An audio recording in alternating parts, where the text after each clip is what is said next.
Hey everyone, me again, same day. I also want to post about what happens if you stop coming to therapy. So, like I said, for some of you that might have been seeing me once, see me even for months, and then all of a sudden life gets in the way. That happens a lot. Or use gets in the way. That happens a lot as well, where people will have a slip or maybe a full-blown relapse and just stop coming to therapy. And then shame creeps up, possibly, or the fuck-its creep up. And your mind says you don't need to do therapy, you don't need that, it's not really doing anything for you, she's not really helping you, this is stupid, you can do this on your own, you're strong enough to do it on your own, or I'm too busy for that. All these kind of excuses basically get in the way.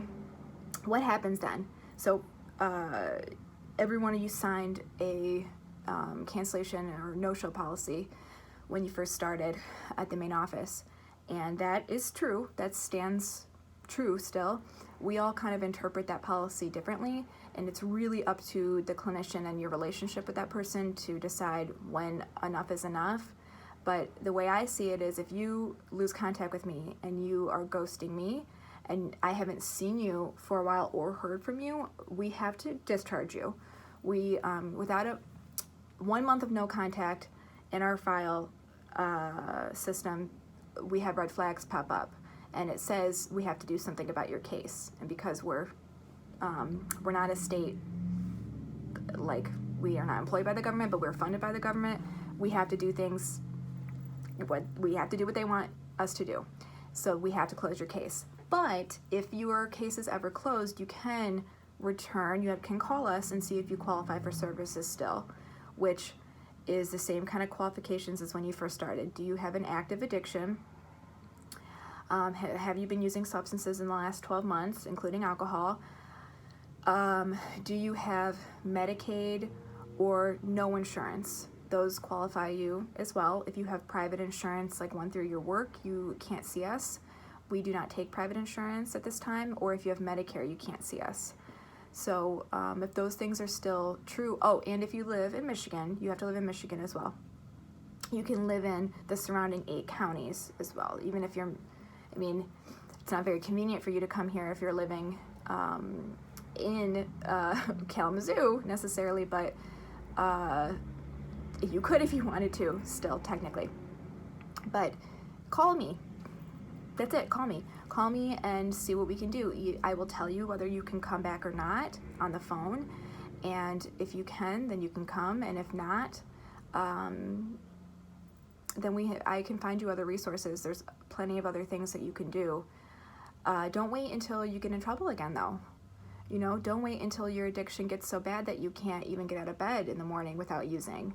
Or you're losing your job, you're losing your friends, the same old spiral that you're probably familiar with.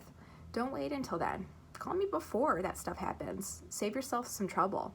But you can call me anytime. You can call me even if you're at that point, at that bottom of the barrel kind of a thing. You can still call me then. I don't have any judgment about that. Even if you said screw you to me at our last meeting and then didn't come back, I'll still take you back. I don't have any hard feelings about that. I know 99% of the time it's someone's addiction making those calls for them.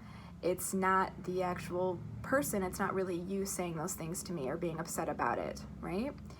So let's just see what we can do. And even if you didn't want me to be your therapist, I don't have any hard feelings about that either. We have 5 substance use clinicians that work here, and any of them can help you. And they're all very good. I'm the only one in Sturgis, though, which is the kind of complication about that. I'm the only one here. But there's transportation. Medicaid provides transportation to anywhere in this county. The bus system. My point is we can work something out, and I'm willing to work with you on it. Just call, right? It's embarrassing, though, when, and I've done this before, too. I've ghosted therapists and just haven't went back because I was too passive and too afraid to tell them I didn't want to see them anymore. So I've done that, and I would be embarrassed to probably call them back. But I don't think that they would judge me either if I did decide I wanted to see them. addiction makes us do pretty wild things, right?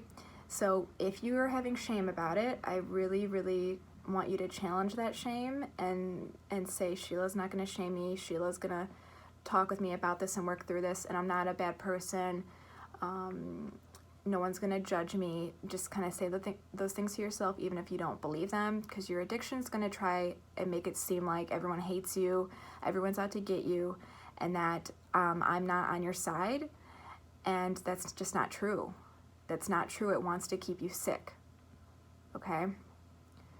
That is not the truth. We are actually, truly, really here to help. I have no other motives besides helping you. We do not get paid like doctors. We're not doctors. I'm not a doctor. I do this work because I really, truly enjoy helping people. So I want to help you too if you want that help, okay? So please consider coming back if you've been wandering for a little bit, okay? Thank you.